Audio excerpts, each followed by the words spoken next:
কি সুন্দর করে আল্লাহ রাব্বুল আলামিন ক্লিয়ার কথা বলে দিলেন, قد أفلح المؤمنون الذين هم في صلاتهم خاشعون والذين هم عن اللغو معرضون والذين هم للزكاة فاعلون والذين هم لفروجهم حافظون والذين هم لأماناتهم وعهدهم راعون والذين هم على صلواتهم يحافظون أولئك هم الوارثون الذين يرثون الفردوس هم فيها خالدون জোরে বলুন আল্লাহু আকবার। ওই ইমানদাররা ঈমান এনেছো, এই গুণগুলো শিখে না আমল করো, তুমি জান্নাত বুঝে নেবে আমার কাছ থেকে। নাম্বার 1 হলো ইমানদারের 1 নাম্বার গুণ হলো যারা নামাজটা অত্যন্ত যত্নের সঙ্গে যারা আদায় করবে। নাম্বার 2 হলো বাজে কোনো কথা মুখ থেকে যারা বের করবে না। নাম্বার 3 হলো যারা যাকাতটা ঠিক মতো আদায় করবে। নাম্বার 4 হলো যারা লজ্জাস্থানের যারা হেফাজত করবে। নাম্বার 5 হলো যারা আমানত ঠিক রাখবে। নাম্বার 6 হলো যারা ওয়াদা ঠিক রাখবে। নাম্বার 7 হলো নামাজ দিয়ে শুরু নামাজ দিয়ে শেষ, যারা নামাজের ব্যাপারে যত্নশীল হবে। আল্লাহ বলছেন উলাইকা হুমুল ওয়ারিসুন الذين يرثون الفردوس هم فيها خالدون। এই 7টি কাজ করবে যে আমি আল্লাহ রাব্বুল আলামিন তার হাতে জান্নাতুল ফেরদাউস তুলে দেব। জোরে বলি সুবহানাল্লাহ। 5 ওয়াক্ত নামাজ পড়বেন কারা কারা, একটু হাত তুলে দেখান তো দেখি।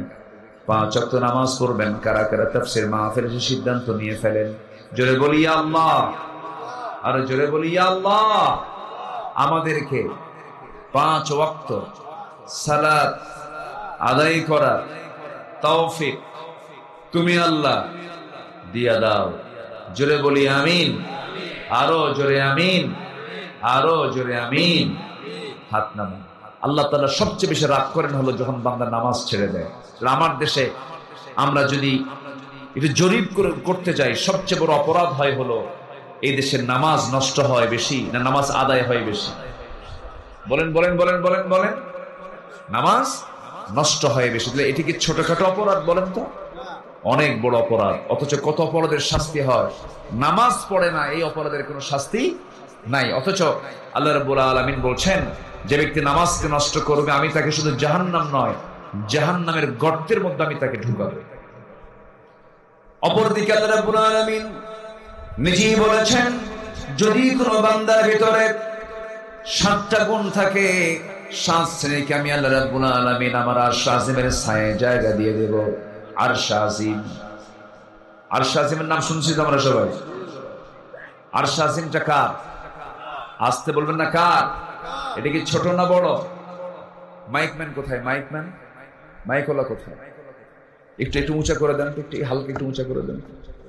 আরশ আজিমটা ডানেও না বামেও না নিচেও না, সোজা আকাশের উপরে। কয় আকাশের উপরে বলেন তো? 7 আকাশের উপরে। 7 আকাশ দেখা তো দূরের কথা, আমরা তো এক আকাশে দেখতে পাই না। আমরা হয়তো ভাবি যে আকাশের কালার বুঝি নীল, কিন্তু না। ওয়াসসামাই যাতির রাজা, ওয়াসসামাই যাতির রাজা, অর্থাৎ আকাশের যে নির্দিষ্ট কালার এটা আমার আপনার জানা নাই। এটা একমাত্র জানেন তিনি কে? আসতে বলবেন না, তিনি কে? আল্লাহ জানেন। এই একটা আকাশই আজ পর্যন্ত কোনো বান্দা স্পর্শ করতে পারেনি। কতদূর পর্যন্ত গিয়েছে আমরা সবাই জানি। চাঁদের দেশে নীল আর্মস্ট্রংরা 70 দশকে গিয়েছিলেন। এরপরে মঙ্গল গ্রহে নাসা থেকে কিছু বিজ্ঞানী মঙ্গল গ্রহে গিয়েছেন। এই দুটো জায়গায় মানুষ যেতে পেরেছে। সূর্যের কাছে তো যাওয়া সম্ভবই না। সূর্যের কাছে যাওয়া সম্ভব, কারণ সূর্যের যে তাপমাত্রা, সেই তাপমাত্রায় মানুষের সেই জায়গায় কি পৌঁছা সম্ভব? সম্ভব না। তাড়াতাড়ি, হ্যাঁ। সম্মানিত ভাইয়েরা, মানুষ চাঁদে গেছে, মঙ্গল গ্রহে গেছে। মানুষ যদি মনে করে চাঁদ দেখলাম, মঙ্গল গ্রহ দেখলাম, একটু তারকা দেখতে চাই। এই তারকাগুলো আমরা যা দেখি, এই তারকার যে আকার, যে সূর্য পৃথিবী থেকে 13 লক্ষ গুণ বড়, এক একটা তারকা আছে সূর্যের চাইতে 33 কোটি গুণ বড়। যেরকম সুবহানাল্লাহ। এই অসংখ্য তারকাগুলো যখন আবার ব্ল্যাক হোলের মধ্যে চলে যায়, ব্ল্যাক হোলের মধ্যে চলে গেলে পরে এই তারকাগুলো ছোট্ট বাচ্চার মুখে চকলেট দিলে যেমন নিমিষেই শেষ হয়ে যায়, ওই তারকাগুলো হেরে যায়। এত বড় ব্ল্যাক হোল। আল্লাহু আকবার। সবকে চালান, আসতে বলে সবকে চালান, আল্লাহ চালান। যদি কোনো বান্দা মনে করে আমি তারকার দেশে ঘুরতে যাব, পৃথিবীর সবচেয়ে নিকটবর্তী তারকা হলো প্রক্সিমা সেন্ট্রাই। প্রক্সিমা সেন্ট্রাই যদি কেউ যেতে চায়, পৃথিবীর কোন সাধারণ কোন যানবাহন দিয়ে গেলে চলবে না, বিমান চলবে না, পৃথিবীর কোন কপ্টার চলবে না, নভোযানে চেষ্টা করা যেতে পারে। লেটেস্ট নভোযান হলো অ্যাপোলো 11। অ্যাপোলো 11 এর ঘন্টার গতি হলো 39,000 কিলোমিটার। 39,000 কিলোমিটার বেগে যদি কেউ রওনা দিয়ে দেয় পৃথিবী নামক এই জায়গা থেকে তারকার উদ্দেশ্যে, পৃথিবীর সবচেয়ে নিকটবর্তী তারকায় যেতে তার সময় লেগে যাবে 1,15,000 বছর মাত্র। যাবেন কারা কারা? হাত তোলে। সম্ভব? আসতে কয় সম্ভব? সম্ভব না। তাহলে 1,15,000 বছর শুধু এই তারকার দেশে যেতে সময় লাগবে। আর আল্লাহ বলছেন আমি 7 শ্রেণীকে আরশ আজিমের ছায়ে জায়গা দেব। এর মধ্যে একটা শ্রেণী হলো যার দিলটা সর্বক্ষণ মসজিদের সঙ্গে লটকানো থাকবে। জোরে বলে সুবহানাল্লাহ। তাহলে আমি ইমানদার দাবি যদি করি, তাহলে আমার দিল লটকানো থাকবে কিসের সাথে? মসজিদের সাথে। আমার প্রিয় জায়গা কোথায় হবে? বাড়ি না মসজিদ? বলেন বলেন বলেন বলেন। ইমানদারের প্রিয় জায়গা কোথায়? মসজিদ। মসজিদ হবে প্রিয় জায়গা, কারণ আল্লাহ রাব্বুল আলামিন ওই মসজিদের সঙ্গে ঝুলন্ত রাখা দিলকেই জান্নাতের মেহমান বানাবেন, আর শাজিমের মেহমান বানাবেন, আর শাজিমের ছায়াটাকে জায়গায় করে দিবেন। এরপরে আল্লাহ রাব্বুল আলামিন নামাজ যারা পড়বে তাদের জন্য জান্নাতের ওয়াদাও করেছেন। আবার নামাজ পড়বে মানুষকে খুশি করার জন্য তাদের জন্য জাহান্নামের ওয়াদাও করেছেন। ফাওয়াইলুল লিল মুসাল্লিন আল্লাযীনা হুম আন সালাতিহিম সাহুন আল্লাযীনা হুম ইউরাউনা ওয়া ইয়ামনাউনাল মাউন। ধ্বংস হোক ওই সমস্ত মুসল্লি যারা লোক দেখানো নামাজ পড়ে, যারা অবহেলা করে নামাজ পড়ে, তাদের নামাজ কবুল আল্লাহ পাক কখনো করবেন না। কিন্তু কিছু নামাজীর নামাজ আল্লাহ রাব্বুল আলামিন তাকে জান্নাত দিয়ে বুঝায় দিবেন। জোরে বলেন সুবহানাল্লাহ। নামাজের মতো নামাজ পড়তে হবে। আমরা যে নবীর উম্মত, যারা জীবনে কোনো গুনাহ ছিল না, অথচ সেই বিশ্ব নবীর 5 ওয়াক্ত নামাজ তো দূরের কথা, তার তাহাজ্জুদ পর্যন্ত কখনো কাজা হয় নাই। আমার নবীর শেষ, তিনি যখন দুনিয়া থেকে বিদায় নেবেন, শেষ কয়েকটা দিন রাত সেন্স ছিল না, তার প্রচন্ড মাথা ব্যথা ছিল। আমার নবীজি উঠতে পারেন না বিছানা থেকে। সেই মুহূর্তেও তিনি 1 ওয়াক্ত নামাজকে কাজা করতে দেন নাই, নষ্ট করতে দেন নাই। নামাজের ব্যাপারে আমার নবীজি খুব যত্নশীল ছিলেন। সাহাবায়ে কেরাম জিহাদের ময়দানে চলে গেছেন, জিহাদের ময়দান থেকে ফিরে আসলে আমার নবীজি সর্বপ্রথম শুনতেন নামাজ ঠিক মতো হয়েছে কিনা। আল্লাহু আকবার বলতেন। পরিবারকে সব সময়ের জন্য নামাজের কথা বলতেন। আজকে এমন নেতৃত্ব আমার দেশে গড়ে উঠেছে, ধরেন 4টা বৃহৎ দল আছে, এর মধ্যে 3টা দল দেশ শাসন করা শেষ করেছে। এমন দল আমার দেশে আছে জনসভার ডাক দেয়, নেতা জনসভায় বক্তব্য দেয়, জোহর চলে যায়, আসর চলে যায়, মাগরিব চলে যায়, নামাজের কোনো কর্মসূচি নাই। নেতা নিজেও নামাজ পড়ে না, কর্মীরাও নামাজ পড়ে না। আমার বন্ধুগণ, যে দল করতে গেলে নামাজের কোনো কর্মসূচি নাই, সেই দলের মুখে আমরা থুতু মারি। আসতে কোন কেন? যেটা আমাকে জাহান্নামে নিয়ে যাবে সেই দল করার দরকার আছে আমার? যেই নামাজ, যেই নেতৃত্বে নামাজ আছে, যেই দলে নামাজের কথা আছে, দিনের কথা আছে, দিন প্রতিষ্ঠার কথা আছে, সেই দলটা আমাকে আপনাকে করতে হবে। কারণ দল করব কার, দল করব কোনটা, সেই কথা বুঝি কোরআনে নাই? আসতে বলবেন না, আছে না নাই? আছে। নামাজ আছে যেখানে আমি যাব সেখানে, যে দলে নামাজ নেই সেই দলে আমার যাওয়ার কোনো দরকার নাই। আমার বন্ধুগণ, একটু কান লাগাবেন, মনোযোগ দিয়ে কথাগুলো শুনবেন। আমার নবীজি নামাজের ব্যাপারে খুব গুরুত্ব দিতেন। রাসূল দুনিয়া থেকে বিদায় নেবেন, বিদায় লগন চলে আসছে। রাসূল দুনিয়া থেকে বিদায় নিয়ে যাবেন, সাকরাতুল মউতের সমস্ত লক্ষণগুলো চলে আসছে। আমার নবীজি আম্মা জান আয়েশা সিদ্দিকাকে ডাক দিয়ে বলছেন, ও আমার আয়েশা, আমার উম্মতকে জানায় দিবা আমার সর্বশেষ মেসেজ হলো আমি তার জন্য সুপারিশ করতে পারবো, সে যেন অন্তত 5 ওয়াক্ত নামাজ যেন না ছেড়ে দেয়। সে নামাজ ভিত্তিক সমাজ আমার দেশে গড়ে উঠুক। সবাই চান না আপনারা? সবাই চান তো ইনশাআল্লাহ? আমার দেশে এখন বর্তমানে নামাজি হলো 5%, বেনামাজি হলো 95%। আমরা দেখতে চাই অতি অল্প সময়ের ভিতরে নামাজি হবে 95% ইনশাআল্লাহ। জোরে বলি ইনশাআল্লাহ। এর জন্য সমাজে চালু হওয়া দরকার কার বিধান? আসতে বলবেন না, কার বিধান? আল্লাহর বিধান কি এমনি এমনি চালু হবে? সবাইকে আল্লাহর বিধান চালু হোক এটা কি চায় না? সবাই কি চায়? সবাই চায় না। মদের বোতল যারা নিয়ে থাকে তারা কি চাবে? যারা নারী নিয়ে শুয়ে থাকে তারা কি চাবে? যারা মদের বোতল, জেনার কারবার আর সুদের কারবার নিয়ে থাকবে তারা কি কখনো চাবে? চাবে না। অতএব যারা চায় না যে নামাজ রাষ্ট্রীয় পর্যায়ে কায়েম হোক, ভাবতে হবে মুসলমান হয়েও যে লোকটা চায় না, ওটাই হচ্ছে মুনাফিকদের যোগ্য উত্তরসূরি। ঠিক কিনা বলেন? নামাজ রাষ্ট্রীয় পর্যায়ে যদি কায়েম হয়, আল্লাহর ওয়াদা, আমি সেই জনপদে আমার আসমান থেকে রহমতের দরজা খুলে দেই। যেরকম সুবহানাল্লাহ, লাফাতাহনা আলাইহিম বারাকাতিন মিনাস সামাই ওয়াল আরদ, আল্লাহ নিজে ওয়াদা করছেন। তাহলে ঈমানকে মজবুত করার জন্য অবশ্যই আমলের দরকার আছে না নাই? সে আমলের 1 নম্বর কাজ হলো নামাজ। আচ্ছা, এই নামাজটা আমরা যখন পড়তে যাই, নামাজের মধ্যে কি দুনিয়ার কথা মনে হয় না? আসতে কর, মনে হয় কিনা বলেন? এক সাহাবীর মনে হয় নবীর কাছে আসবেন, নবীজি নাই।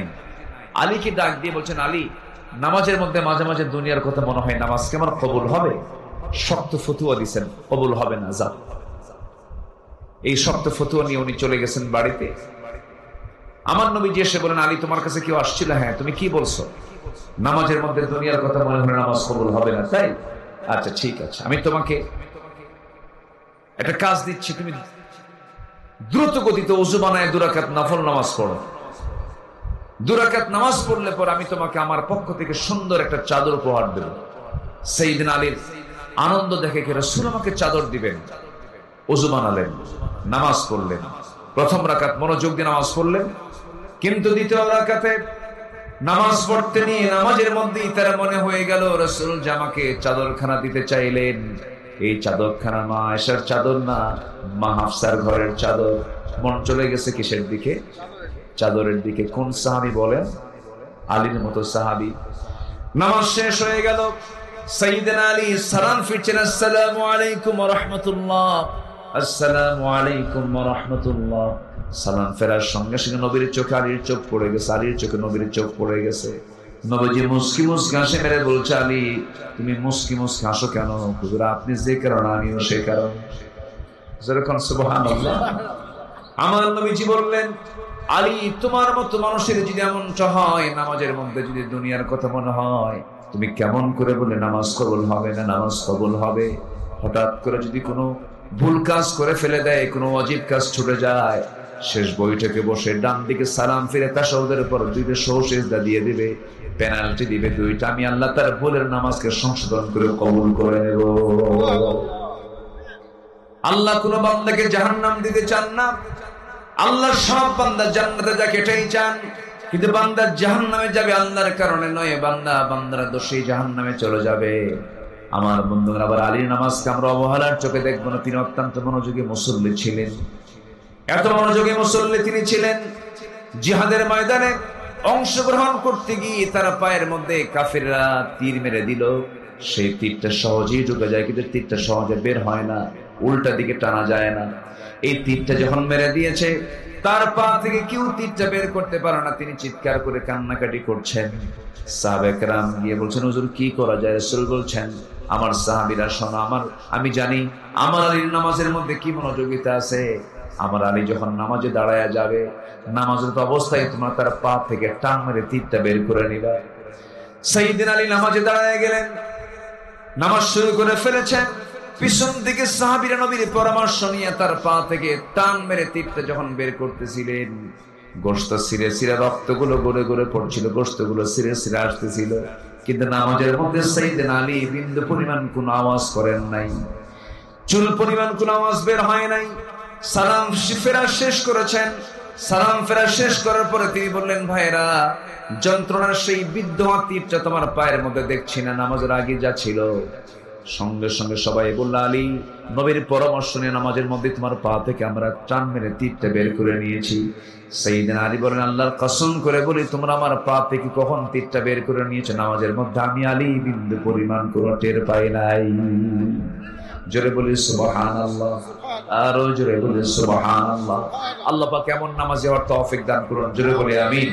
মা বোনরা, এই বিষয়টা আমরা খেয়াল করার চেষ্টা করব। সবচেয়ে বেশি নষ্ট হয় আমার দেশে কি বলেন তো? বলেন বলেন বলেন, সবচেয়ে বেশি নষ্ট হয় কোন জিনিস বলেন তো আমার দেশে? নামাজ। আমরা নামাজকে ছাড়বো না, জোরে বলি ইনশাআল্লাহ। সফল হওয়ার জন্য নাম্বার 2 হলো পরিশুদ্ধিতার দরকার, তাজকিয়াতুন নফসের দরকার। নামাজ হলো, রোজা হলো, হজ হলো, দান সাদকা হলো, সবকিছু হলো, কিন্তু মূল লক্ষ্য হলো মানুষ যেন খুশি হয়। আমি দান করছি আমাকে দানবীর বলুক, আমি হজ করছি আমাকে আলহাজ বলুক। এরপরে সমস্ত কাজের মধ্যে সে মানুষের খুশি করার জন্য ইরাদা থাকে যার ভিতরে, সে ব্যক্তির কোনো আমল আল্লাহর দরবারে মঞ্জুর হবে না। এই জন্য কাল কিয়ামতের ময়দানে বহু শহীদ ধরা খেয়ে যাবে, বহু নামাজি ধরা খেয়ে যাবে, বহু আলেম ওলামা ধরা খেয়ে যাবে। এই জন্য আল্লাহ রাব্বুল আলামিন বলেন, কোন বান্দা সফল হবে, কোন বান্দার জন্য সাকসেস, সফলতা। قد أفلح من تزكى وذكر اسم ربه فصلى। যে ব্যক্তি নফসকে শুদ্ধ করতে পেরেছে সে ব্যক্তি হলো সফল কাম। জিনার কাছে যাব না, চুরির কাছে যাব না, সুদের কাছে যাব না, হারাম কোনো পন্থা অবলম্বন করব না। এই যে আমি নিজের নফসের বিরুদ্ধে আমি অবস্থান নিয়েছি, ওই নফসের জন্য আল্লাহ রাব্বুল আলামিন জান্নাতের ঘোষণা দিয়েছেন, জোরে বলি সুবহানাল্লাহ। নাম্বার 3 হলো সত্যবাদী হওয়া। কি হওয়া? সত্যবাদী হওয়া। ইমানদার কখনো মিথ্যাবাদী হবে না, ইমানদার কখনো মিথ্যার পক্ষে সাক্ষী দেবে না, মরে যাবে, সত্যের পথ সে ছাড়বে না। নাম্বার 4 হলো তাকওয়া অর্জন করা। তাকওয়াটা কি? তাকওয়া হলো বেঁচে থাকা সকল হারাম কাজ থেকে নিজেকে বাঁচিয়ে রাখা। মুত্তাকি তাকি বলে যে বান্দা তার জীবনে সকল প্রকার হারাম কাজকে ছাড়তে পেরেছে সে হলো মুত্তাকি। জোরে কোন সুবহানাল্লাহ। আল্লাহ রাব্বুল আলামিন বলেন, وَمَن يُطِعِ اللَّهَ وَرَسُولَهُ وَيَخْشَ اللَّهَ وَيَتَّقِهِ فَأُولَئِكَ هُمُ الْفَائِزُونَ। জোরে বলুন আল্লাহু আকবার। তাকওয়া অবলম্বন করবে যে সফল হবে সে। নাম্বার 5 হলো ধৈর্যশীল হতে হবে। যে কোনো কাজে, যে কোনো ইবাদতে, যে কোনো সিদ্ধান্তে, যে কোনো নেতৃত্বে, সব জায়গায় কাজ আগে না ধৈর্য আগে? বলেন কি আগে? বলেন। ধৈর্যের সঙ্গে আল্লাহ রাব্বুল আলামিন সম্পর্কের কথা বলেছেন। আল্লাহ রাব্বুল আলামিন নিজেই বলছেন, তুমি ধৈর্যশীল হতে পারো, বিমা সাবারু আন্নাহুম হুমুল ফাইজুন। জোরে বলুন আল্লাহু আকবার। নাম্বার 6 হলো আল্লাহ এবং রাসূলের আনুগত্য করতে হবে জীবনের সকল জায়গায়, সে ব্যক্তি মহাসফল হবে। ও মাইয়ুতিইল্লাহা ওয়া রাসূলাহু ফাকাদ ফাযা ফাওজান আযীমা। নাম্বার 7 হলো সৎ কাজের আদেশ দেবে যারা, অসৎ কাজের নিষেধ করবে যারা, তারা সফল হবে, তারা একমাত্র সফল কাম হবে। আল্লাহ রাব্বুল আলামিন বলেন, وَلْتَكُن مِّنكُمْ أُمَّةٌ يَدْعُونَ إِلَى الْخَيْرِ وَيَأْمُرُونَ بِالْمَعْرُوفِ وَيَنْهَوْنَ عَنِ الْمُنكَرِ وَأُولَئِكَ هُمُ الْمُفْلِحُونَ। জোরে বলুন আল্লাহু আকবার। নাম্বার 8 হলো তওবা করা। তওবা করে ইমানদারের সবচেয়ে বড় গুণের একটা অন্যতম গুণ, যখন কোনো বান্দা সময় পাবে সঙ্গে সঙ্গে বলে ফেলবে আস্তাগফিরুল্লাহ। যখন সে চান্স পাবে তখন সে আল্লাহর কাছে চোখের পানি ফেলে ফেলে কেঁদে বলবে, আল্লাহ অমুক গুনাহ করেছে আর জীবনে এই গুনাহ করব না, অমুক মিথ্যা কথা বলেছে আর জীবনে মিথ্যা কথা বলবো না। যে বান্দা ফিরে আসবে আল্লাহর পথে, ওই বান্দার জীবনে কোনো গুনাহ থাকে না। বলেছেন মুহাম্মদ সাল্লাল্লাহু আলাইহি ওয়াসাল্লাম, আত-তাইবু মিনাজ যামবি কামান লা যামবা লাহ। নাম্বার সর্বশেষ নাম্বার 9 হলো যে বিষয়টা আমি বলে ফেলেছি, প্রকৃত মুমিন হওয়া। মুমিনদের 7টা গুণ যার মধ্যে থাকবে। এই 9টা পয়েন্ট আল্লাহ রাব্বুল আলামিন 9 জায়গায় কথা বলেছেন। এই 9টা বিষয়ে যে বান্দা সচেতন থাকবে, আল্লাহ রাব্বুল আলামিন বলেন সেই বান্দাই হলো মহা সাফল্যে সাফল্যবান। জোরে বলে সুবহানাল্লাহ। আল্লাহ কবুল করুন, জোরে বলে আমিন। আরো জোরে আমিন, আরো জোরে আমিন। অনেক দূর দূরান্ত থেকে আজকের মাহফিলে এসেছেন, অনেক ভাই আসছেন। রাস্তাঘাটে আমি দেখেছি এখানে যেমন লোকজন বসে আছেন, এরকম উচ্চ পড়া ভিড় রাস্তা দিয়েও। অনেক রাত হয়েছে, 9টায় উঠতে পারলে ভালো হতো। আমি বেলা 10টার দিকে, সকাল 10টার দিকে আমি বের হয়েছি। ঢাকাতেও প্রচুর জাম ছিল, রাস্তা তো ফুরায় না। ঠাকুরগা কি এ পাড়া ও পাড়া, ঢাকা থেকে আসা। আবার গতকাল আমি মাহফিল ছিল হলো আমার নাভারন, বেনাপোল, যশোর জেলায়। সেই যশোর থেকে ফরিদপুর ভাঙ্গা হয়ে পদ্মা ব্রিজ হয়ে রাত্রে ঢাকায় ঢুকেছি। একটু বিশ্রাম নিয়ে আবার 10টায় বের হয়ে এসে এখানে রাত 10টায় পৌঁছেছি। মোটামুটি 12 ঘন্টা ঢাকা থেকে জার্নি করে এসেছি। যতটুকুন বলেছি আলহামদুলিল্লাহ কি বলা যাবে না ভাই? আল্লাহ তুমি সবার জীবনে এগুলো আমল করার তৌফিক দিয়ে দাও। জোরে বলি আল্লাহুম্মা আমিন, আরো জোরে আল্লাহুম্মা আমিন।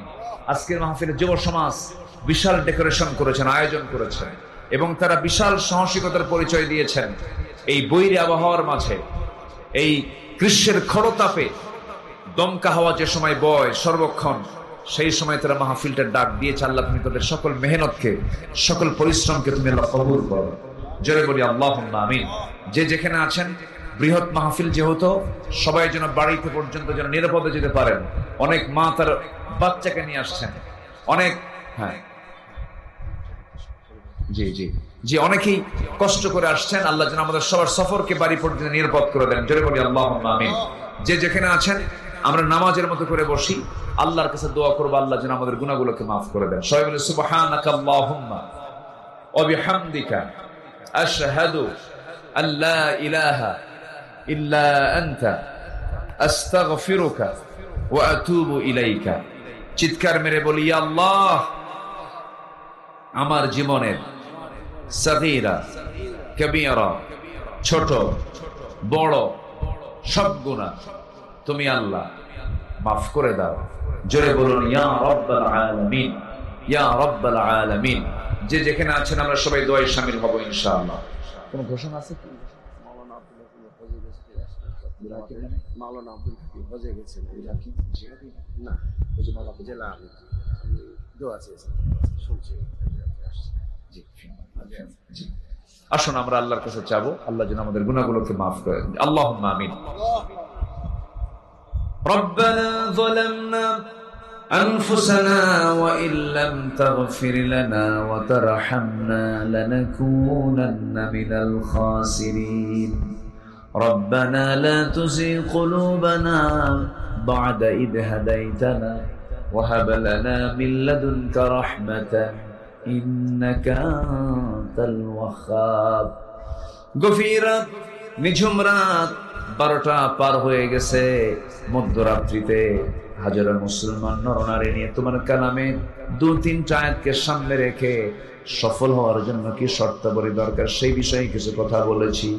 গুনার বোঝা মাথায় নিয়ে কাঙ্গাল ভিখারির মতো দুটো হাত পেতেছি। আল্লাহ, গুনার দিকে নজর দিও না, বান্দা মনে করে তামাম জীবনের সমস্ত গুনাহগুলোকে মেহেরবানি করে মাফ করে দাও। জনম দুঃখিনী মা যার বিদায় নিয়েছেন, জিন্দেগির গুনাহগুলো মাফ করো, কবরগুলোকে জান্নাতের বাগিচা বানাইও। আল্লাহ, আব্বা আম্মার জন্য কি দোয়া তাও শিখিয়ে দিয়েছো। অনেকে আব্বা আম্মা হারিয়েছেন, আব্বা আম্মার জন্য মনটা পড়ে। মনটা ছটফট করে। সে আব্বা আম্মা যারা চলে গেল রে, জিন্দেগির গুনাহগুলো মাফ করে দাও, কবরগুলোকে জান্নাতের বাগিচা বানায়া দাও। রব্বিরহামহুমা কামা রব্বায়ানি সগীরা, রব্বিরহামহুমা কামা রব্বায়ানি সগীরা। আল্লাহ তাআলা বিশেষ করে মাহফিল যারা আয়োজন করলেন, যারা শোনার জন্য কষ্ট করে আসলেন, যারা বিনিময়ে কিয়ামতের কঠিন ময়দান যেদিন কেউ কাউকে চিনবে না, সেই কঠিন মুসিবতের দিনে মাহফিল সবার জন্য নাজাতের মাধ্যম তুমি আল্লাহ বানায় দিও। আমার ডানে বামে সামনে পেছনে যে বায়াত তুলেছেন সবার হাতকে তুমি আল্লাহ চালায়া নাও। মাওলানা আব্দুল হাকিম হজে গিয়েছেন, জেলা আমির মহোদয় তার হজের সফরকে তুমি বরকতময় করে দাও। অনেক অনেক প্রকার দোয়া চেয়েছেন, যারা যা চাওয়া তুমি আল্লাহ পাওয়া করে দিও, যার যে সমস্যা তুমি না সমাধান করে দিও। দুনিয়া থেকে কোন দিন বিদায় নেব জানি না, ডান হাতে আমলনামা না আসা পর্যন্ত মরণ দিও না। ফিলিস্তিনকে বাঁচায় দাও, বাইতুল আকসাকে তুমি আল্লাহ মুসলমানদের হাতে তুলে দাও। কোন দিন মরবো জানি না রে, তুমি যেদিন মরবো টান মেরে আমার লাশটা কবরে শোয়া দেবে, বাঁশটা বাঁধিয়ে মাটি চাপা দিয়ে চলে আসবে রে। 24 ঘন্টা যাবে, 24 ঘন্টা যাবে না, মাথার চুলগুলো খসে খসে পড়বে। 3 দিন যাবে না, চামড়া গুলো গলে গলে পোকার পেটের খাবার হবে। মাত্র 7টা দিন পেটের নারী ঘুরে সব চোখ মুখ কান নাক দিয়ে বের হওয়া শুরু হয়ে যাবে। মাত্র 3 মাসের মাথায় কবর খনন করে যদি দেখা হয়, কয়েকটা হাড় ছাড়া কিছুই খুঁজে পাওয়া যাবে না। এই তো দুনিয়ার নিয়ম রে আল্লাহ। সে অন্তিম সময় যখন চলে আসবে, জবানে জারি করে দিও লা ইলাহা ইল্লাল্লাহু মুহাম্মাদুর রাসূলুল্লাহ। আসসালামু আলাইকুম ওয়া রাহমাতুল্লাহি ওয়া বারাকাতুহু।